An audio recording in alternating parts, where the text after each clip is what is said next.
কড়া নিরাপত্তার মধ্য দিয়ে ভারতের স্থানীয় সময় সকাল ৮টা থেকে শুরু হয়েছে পশ্চিমবঙ্গ সহ 4 রাজ্য ও একটি কেন্দ্রশাসিত অঞ্চলের বিধানসভা নির্বাচনের ভোট গণনা।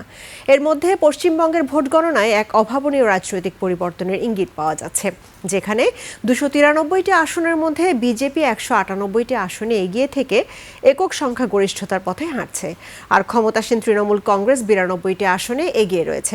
ভারতের পশ্চিমবঙ্গ বিধানসভা নির্বাচনে ভোট গণনায় ভবানীপুর আসনে ক্ষমতাসীন তৃণমূল কংগ্রেস নেত্রী মমতা বন্দ্যোপাধ্যায় ও প্রতিদ্বন্দ্বী বিজেপি দলের নেতা শুভেন্দু অধিকারীর মধ্যে হাড্ডাহাড্ডি লড়াই চলছে।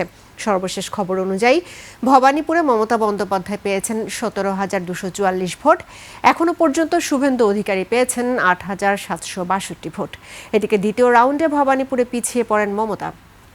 1,558 ভোটে এগিয়ে যান শুভেন্দু।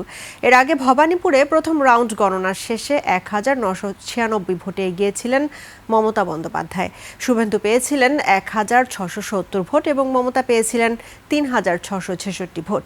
অন্যদিকে তামিলনাড়ুতে বড় চমক দেখিয়ে চলছে অভিনেতা থালাপতি বিজয়ের দল টিভিকে। 234টি আসনের মধ্যে 109টি আসনে এগিয়ে আছে তারা।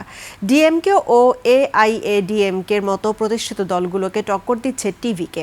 পশ্চিমবঙ্গ তামিলনাড়ু দুই রাজ্যেই এই ফলাফল প্রতিষ্ঠিত রাজনৈতিক সমীকরণকে ওলটপালট করে নতুন অধ্যায়ের সূচনা করছে।